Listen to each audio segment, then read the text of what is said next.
We found it super effective for like whatever your product or service is, just the scale, because in sort of a sea of Veux-tu danser avec moi?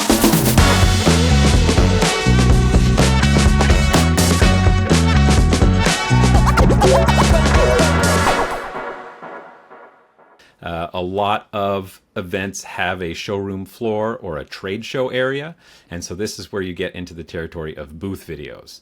This is a video that's going to play in your booth on a screen, and your goal is you want someone who's like having a conversation in the next booth over to not be able to pay attention to the conversation they're having because they're so drawn into the video that's in your booth. So we're going to talk about this, but a booth video has got to be something that's going to be visually engaging, that's going to be dynamic, that draws people in, that grabs their attention. With booth videos, because it's such a noisy environment, you can't rely on voiceover or really even interviews. So you want to communicate a lot of your messaging with on-screen text. Like you said, don't rely on audio. But the other thing is, because people are walking by a lot, you want that someone can come into the video almost at any point, right? Like you don't want a lot of complex storytelling that needs to be built up. You want people to just like wherever they come to the video in its loop, it's arresting. It makes sense. Yeah, the information that you're conveying is very high level. It's like bullet points of the main features, but you're not getting into a lot of details in a booth video. And you want them really to draw them in, like I said, and get them to find out more by speaking to some of your staff.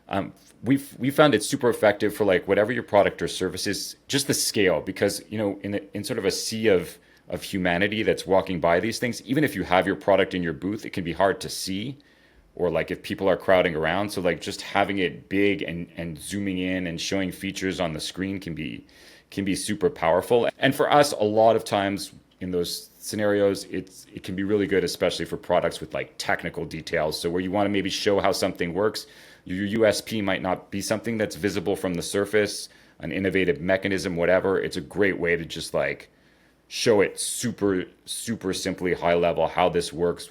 What is our key innovation in this product can be really great ways to use it.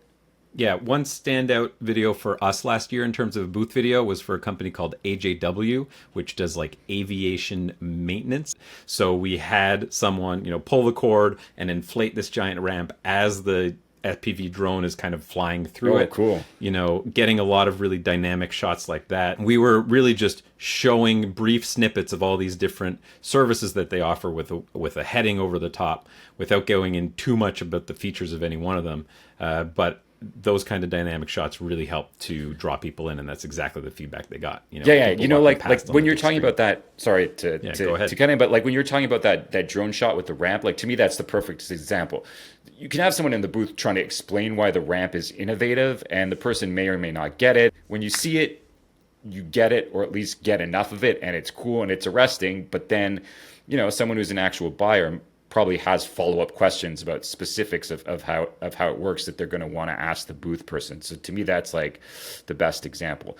One last thing I'll add to this is sometimes it is worth doing a separate version with voiceover, because one other big use of these, like besides your own socials, is also press, because at a lot of these events there's press or different outlets, and in this day and age, like that could be more from like sort of traditional media to more amateur, but a lot of times that video becomes a great press release. That's a great point, because if you're going through all the effort to make a booth video, there's certain considerations that you have about not using voiceover or something like that. But once you've done all the work, you can repurpose this video in other ways and maybe use it as B-roll to incorporate with interviews for a corporate video that'll live on your website, or as you mentioned, like a press release type video that would have additional information that wouldn't work in the context of a booth video, but that video serves as a great asset or starting point.